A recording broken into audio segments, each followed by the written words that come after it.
Hello and welcome. It's Frances here. Thank you for coming back to my channel. I'm coming to you from Kaurna country, and as such, I acknowledge the Kaurna people of the Adelaide Plains. So this video hopefully will be very short.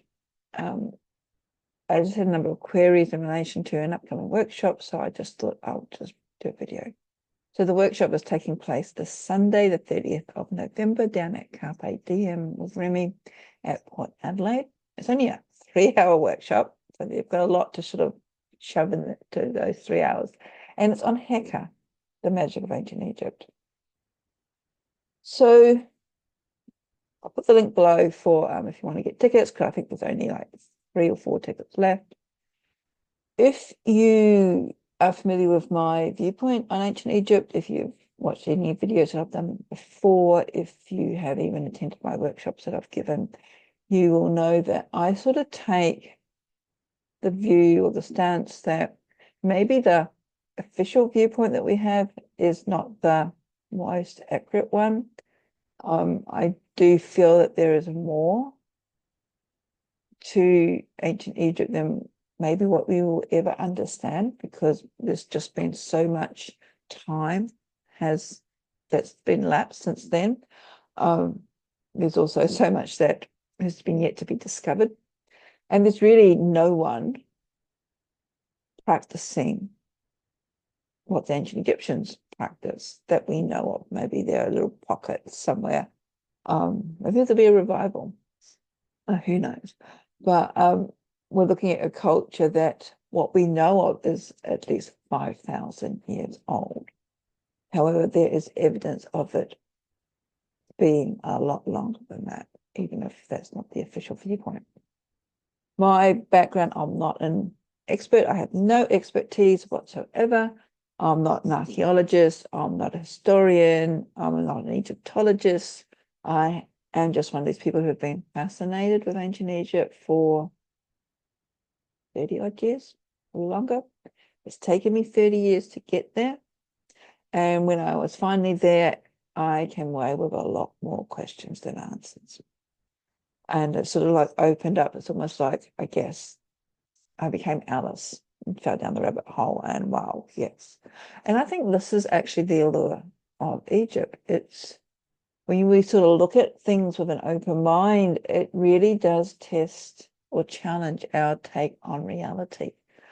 And I think that, as I said, is the whole point of what is here or remains here for us today.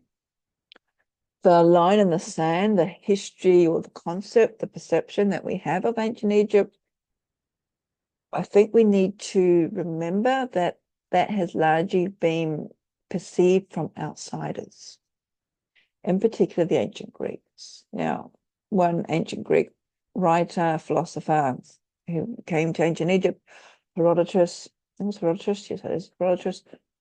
Well, he came there, I think, 400 BCE.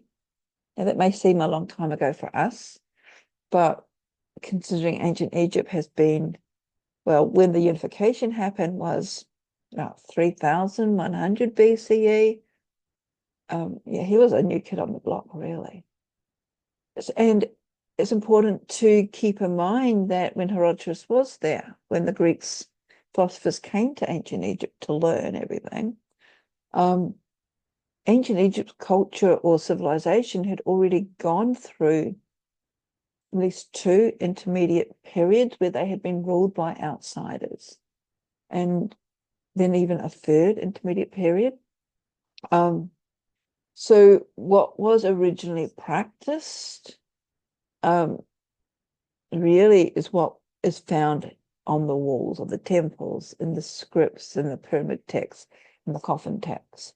And again, that's open to suggestion, to interpretation, based on our mindset. And I think that's a very important thing to keep in mind, because the ancient Greeks, when they came to Egypt, and because our modern Western culture, society, is based on the Greeks, what did any other culture give us? Nothing compared with the ancient Greek, which is a load of baloney. But the ancient Greeks were already a patriarchal society. The women were not allowed out on the street without a male chaperone, really. And they were looking at a culture that had long been matriarchal. And Stephen Mailer talks about this in his books. And I've even had the great privilege of speaking with Stephen on a couple of occasions for various conferences that I've had. And I'll try and link his videos below, or next to his book. So I think that's very important to keep in mind, because again, we've got this outsider's point of view looking at a culture that they really didn't understand. And then as time has progressed since that time, we saw the rise of Christianity that sort of enhanced that sort of patriarchal viewpoint. And these days we've got capitalism and commercialization. And the reason why I'm talking about this is because these have all created a separation. They've created a separation from religion, spirituality, medicine, magic, and often sort of demonizing magic or certain magics, sort of like even separating magic. We have our Western society, which is based very linear, death or birth, death, end of story, that's it. Ancient Egyptians, like other indigenous cultures that we still see today, believed in cycles. Everything was cyclic. So not only that, but all these different threads that we have scattered, they interwove. So there wasn't the separation of religion, spirituality, medicine, and magic. These were all woven together. Something that we may perceive as sort of esoteric or metaphysical today, it was all one thing for them. And when we sort of begin to get into that mindset, that understanding, we can then look at everyday life, how they saw their gods. They didn't call them gods, they called them netters, and I'll come back to that in a minute. How they saw what made up the human body, completely different to how we see things today. Now, even, it's quite interesting, even the word that we use for that land, Egypt, is not indigenous, it's not Egyptian. It's not theirs, it's Greek. So we don't even call the land, it was Kem or Kemet. And again, we see that in the hieroglyphs. And again, that sort of opens up different interpretations of what it means, the black lands as opposed to the red lands. We also know that there were at least two Egypts, Upper and Lower Egypt, and we have sort of drawn a line in the sand around the time of Menes. So that was around about 3100 BCE, I think, but he unified the two lands. Well, we call it unification, but what he actually did was conquered Lower Egypt. He was from Upper Egypt. He conquered it and then created this one land. But we can still see the separations. Now, that was only around, I said, 3100 BCE. What happened before? No one seems to explain or know much more than what happened before that. And we do know that people have been living along the Nile area, Delta region, for at least 10,000 years. We do know, if we're looking at some of the buildings, the structures that are left behind, in particular the Sphinx, it dates back a lot longer, a lot earlier than that. So there's a lot to sort of like get our heads around, and then we move into the realms of magic as well. As I said, the ancient Egyptians didn't separate things. Everything was magic, or it was just their normal existence. They believed in the resurrection of the soul. They had multiple names for various layers of the soul, different aspects of the soul. I think they had at least 5 or 7 different layers of the soul.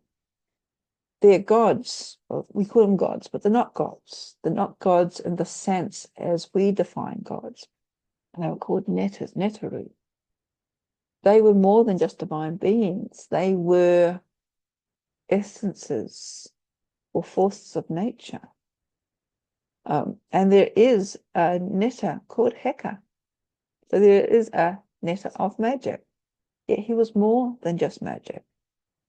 he was also connected in with the understanding of the soul, and also connected in with the mythologies, which are more than just stories. They gave a depth of an understanding of existence.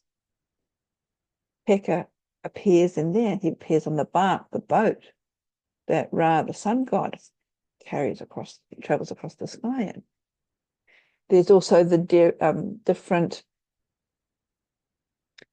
creation myths. And then we've got one overarching creation myth that took over, because more popular. And that's the Ennead that we're probably more familiar with today. So there is a lot to unpack. Yet in 3 hours, it's impossible to do that. So we're just going to be touching on some of the key points to help you get into that questioning mind frame, so you can actually understand Heka.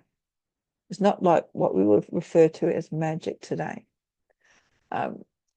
Depending on time, what I'm wanting to do is take us through a rite, a ritual, a reconstruction of something which includes some of the important aspects of ancient Egyptian, so priesthood rituals or spirituality. I'm sort of using modern day language for something that really doesn't sort of fit in. With all this being from a Western slant, of course, because we just don't know what they actually did. We do know that water was important, that purification was important. And we see this happening through today in various religions, including Islam, because today Egypt is a Muslim country. But outside a lot of the mosques, there are places of water where you can sort of like purify, bathe your feet, wash your hands or your face before you enter the sacred space. We also see that outside a lot of synagogues and churches as well.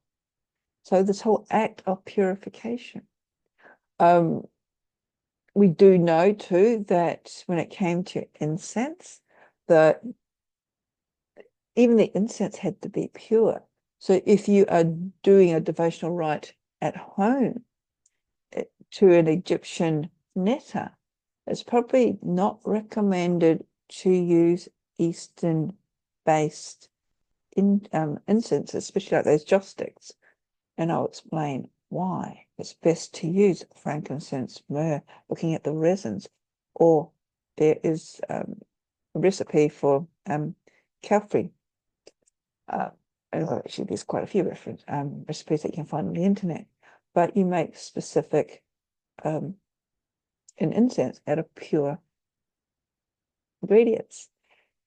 There's also something that they called natron, which is like a salt taken from a specific area that they use for cleansing.